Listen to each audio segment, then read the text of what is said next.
Assalamu alaikum everyone. It's me Darakshana Sayyed and today the topic of discussion is appreciation.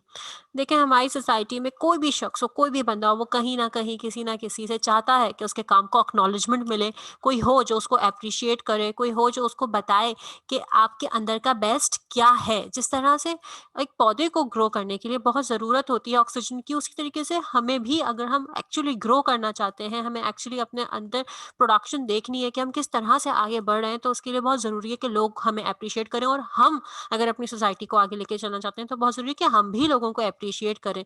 तो बहुत ज़रूरी है कि जब हम किसी के साथ वक्त गुजारें तो उसको बताएं कि आपको अच्छा लगता है उसके साथ वक्त गुजारना, आप इंजॉय करते हैं उसकी कंपनी या उसके काम को अप्रिशिएट कर दें, या फिर उसको बताएं कि आप मेरे बेहतरीन दोस्तों में से एक है क्योंकि आप बहुत अच्छे हैं।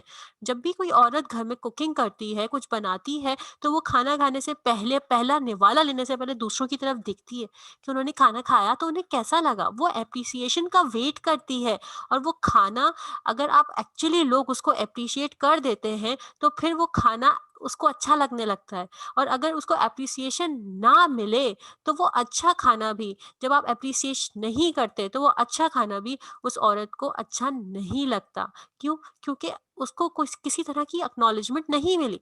राइट? तो बहुत ज़रूरी है कि आप एक्नॉलेज करें। जब कोई एम्प्लॉई कंपनी में किसी भी तरह की प्रेजेंटेशन देता है और उसको एक्चुअली लगता है कि मैंने अच्छा काम किया है, तो वो ऑब्वियसली एक्सपेक्ट करता है कि उसको फिर उसके बाद एक्सपेक्टेशन होती है उसकी कि उसको मोटिवेशन अगर अपना हाई करना है तो वो चाहता है कि लोग उसको अप्रिशिएट करें। हाँ, लेकिन अगर उसको अप्रिसिएशन नहीं मिलती तो ऑब्वियसली वही मोटिवेशन डीमोटिवेशन में कन्वर्ट हो जाती है। और अल्टीमेटली जब आपको मोटिवेशन चाहिए तो फिर आपका सेल्फ एस्टीम तब हाई होता है जब आपको लोग अप्रिशिएट करते हैं। सेल्फ एस्टीम को अगर आपको हाई करना है और अल्टीमेटली मोटिवेशन भी बढ़ाना है, अपनी ग्रोथ को भी बढ़ाना है, तो बहुत ज़रूरी है आपकी कंपनी के लोगों का कि वो एक दूसरे को अप्रिशिएट करें। बॉसेस को चाहिए कि वो अप्रिशिएट करें एक्चुअल ग्रोथ के लिए, ताकि लोगों को लगे कि हाँ भाई, हमारी भी कोई वैल्यू है।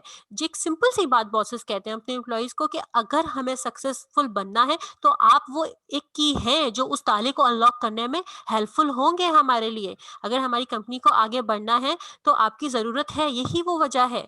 ये एम्प्लॉय इंगेजमेंट और एम्प्लॉय की एप्रिसिएशन ही वो वजह है कि आप क्या करते हैं। चाइना में अगर आप चले जाएं तो लोग पहले दिन से जिस कंपनी में काम करते हैं, मरते दम तक उसी कंपनी के साथ रहते हैं। ऐसा नहीं है कि उनके पास ऑफर्स नहीं आती, बेहिसाब ऑफर्स आती हैं जिनकी हाईली पेड सैलरीज हैं, लेकिन वो कहते हैं नहीं यार, ये बंदा मेरा बॉस जिसने मुझे इतना अप्रिशिएट किया, मैं इसको छोड़ के कैसे जाऊं। इनफैक्ट हेल्दी मैरिजेस लाइफ के लिए लोग कहते हैं कि मैरिज अगर आपको निभानी है, अपनी मैरिज को अगर आप सक्सेसफुल बनाना चाहते हैं, तो आप एक काम करें। वो काम लोग क्या कह देते हैं? वो काम लोग कह देते हैं कि कॉम्प्रोमाइज कर लें, चीज़ों को लेके कॉम्प्रोमाइज़ करें। सिर्फ़ कॉम्प्रोमाइज़ ही नहीं करना होता। हाँ, कॉम्प्रोमाइज़ इट मीन्स कि ऑलवेज़ कंसीडर कि इंसान से गलती होती है, तो पहली बात तो ये है कि हाँ, हमेशा गुंजाइश रखें।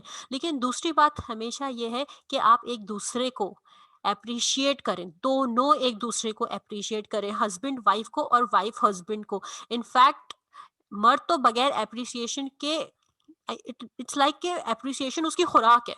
बहुत ज़रूरी है कि औरतें आदमियों को एप्रिशिएट करें, ना कि औरतें ये कहती है हमारी सोसाइटी में कि पता नहीं, एक ही गधा मेरे बाप को मिला था जिससे उसने मुझे ब्याह दिया और वो तुम हो। तो आदमी कहाँ जाएगा? देखिए, ये बहुत ज़्यादा बड़ी स्टेटमेंट है जो कि जॉन वे ने अपनी बुक में कही थी कि एप्रिसिएशन मर्द की खुराक है। जब औरतें आदमियों को एप्रिशिएट नहीं करेंगी तो एप्रिसिएशन तो खुराक है, वो कहीं ना कहीं से एप्रिसिएशन रिसीव कर लेगा और पॉजिटिवली रिसीव कर लेगा, और उसके बाद उसको उस औरत की नीड नहीं रहेगी। इट मीन्स यही वो वजह है जिसकी वजह से इतनी ज़्यादा डिवोर्सेस हो रही हैं, डिप्रेशन हो रहा है। तो प्लीज़ अपने रिलेशनशिप्स को स्ट्रॉन्ग करने के लिए सिर्फ कॉम्प्रोमाइज़ ही नहीं करना, उनको एप्रिशिएट भी करना है for both side, right? And another big problem for society इसके क्रिटिसिज्म बहुत है। Always say no to criticism. लोग हमें कहते हैं कि ये नहीं करना, वो नहीं करना। एक रिसर्च हुई है अमेरिका में, एक रिसर्च हुई है जिसमें कहा जाता है कि 17 ईयर्स ओल्ड का जो किड होता है, वो अपनी लाइफ में, अपनी पूरी लाइफ में 1 लाख टाइम्स इन अमेरिका, ये रिसर्च हुई है कि 1 लाख टाइम्स जो है वो कर लेता है, सुन लेता है कि लोग उसको कहते हैं नो, ये काम आप नहीं कर सकते या ये काम आपको नहीं करना। ठीक है ना? बट इन पाकिस्तान अगर मैं बात करूं तो आप इसी नो को जो है ना मल्टीप्लाई बाय 10 टाइम्स मोर कर दें। 1 लाख को 10 लाख कर दें इसको, ये 12 लाख कर दे। तो पाकिस्तान में तो इस बेहिसाब दफा इवन पेरेंट्स इतना नो कहते हैं, क्योंकि पेरेंट्स को ऐसा लगता है कि हमारा बच्चा इस काबिल ही नहीं है कि वो इस तरह का कोई स्टैंड ले सके। पेरेंट्स पहले ही सोच लेते हैं, बच्चे के कदम उठाने से पहले या बच्चे के उनसे सजेशन लेने से पहले कहते हैं नहीं नहीं नहीं ये नहीं होगा, ये नहीं कर सकता। वो बात सुनने से पहले ही नो कह देते हैं।